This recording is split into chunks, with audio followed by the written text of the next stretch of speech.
Selamat pagi Bapak Ibu jemaat yang dikasihi Tuhan. Kita akan merenungkan firman Tuhan pada pagi hari ini. Kita berdoa.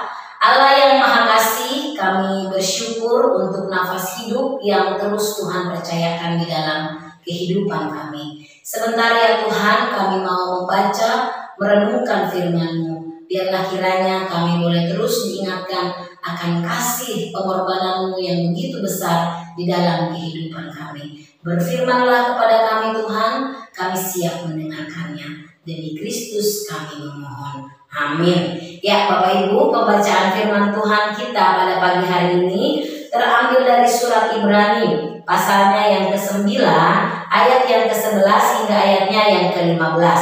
Namun saya hanya akan membaca 13 sampai 15. Demikian firman Tuhan. Sebab jika darah domba jantan dan darah lembu jantan dan percikan abu lembu muda menguduskan mereka yang najis, sehingga mereka disucikan secara lahiriah, betapa lebihnya darah Kristus yang oleh Roh yang kekal telah mempersembahkan dirinya sendiri kepada Allah sebagai persembahan yang tak bercacat, akan menyucikan hati nurani kita dari perbuatan-perbuatan yang sia-sia, supaya kita dapat beribadah kepada Allah yang hidup. Karena itu Ia adalah pengantara dari suatu perjanjian yang baru, supaya mereka yang telah terpanggil dapat menerima bagian kekal yang dijanjikan. Sebab Ia telah mati untuk menebus pelanggaran-pelanggaran yang telah dilakukan selama perjanjian yang pertama. Ya, Bapak Ibu saudara-saudara yang dikasihi Tuhan, di dalam pembacaan ini dikatakan Kristus adalah pengantara dari perjanjian yang baru. Saudara-saudara, di dalam tradisi perjanjian lama, persembahan hewan kurban, mempersembahkan kurban adalah ritus untuk penghapusan bagi dosa bangsa Israel yang diatur dan ditetapkan sedemikian. Upacara ini hanya boleh dilayangkan oleh seorang imam sebagai pengantara antara manusia dan Allah. Nah, dalam Ibrani ini ditekankan bagaimana Kristus datang sebagai imam besar. Ia yang telah masuk satu kali untuk selamanya ke tempat kudus, bukan dengan membawa darah domba jantan atau darah anak lembu jantan, melainkan darahnya sendiri. Ia adalah kurban yang sempurna itu.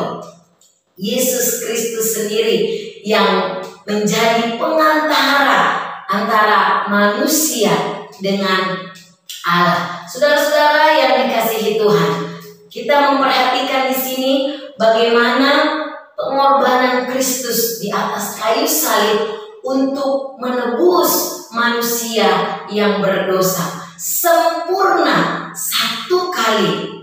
Sebab di dalam Roma 6 ayat 10 dikatakan, sebab kematiannya adalah kematian terhadap dosa satu kali dan untuk selama-lamanya, dan kehidupannya adalah kehidupan bagi Allah. Demikian pula Kristus hanya satu kali saja mengorbankan dirinya untuk menanggung dosa banyak orang. Itu kita bisa lihat di dalam ayatnya yang ke-28.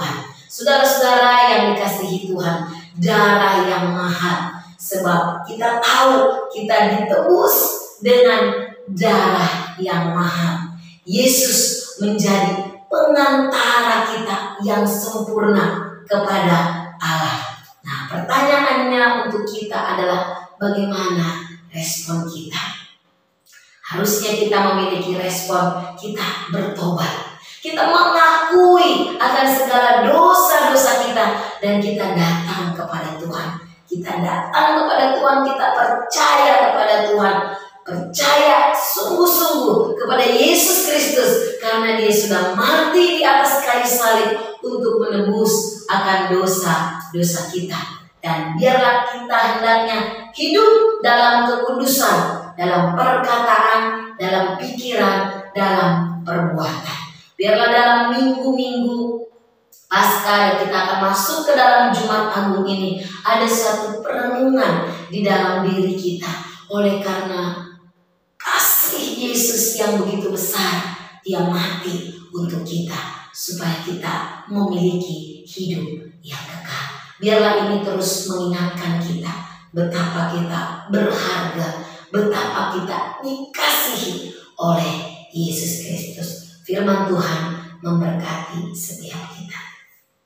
Terima kasih ya Tuhan untuk kebenaran firman-Mu yang sudah kami baca, yang sudah kami renungkan. Kami diingatkan kembali, Engkaulah yang menjadi perantara kami Tuhan, menebus kami dengan sempurna dengan darah-Mu sendiri yang tercurah di atas kayu salib, sehingga kami memiliki kehidupan yang kekal. Terima kasih Tuhan, biarlah hidup kami boleh menyenangkan hati-Mu ya Bapa. Di dalam nama Tuhan Yesus Kristus kami berdoa, kami mengucap syukur.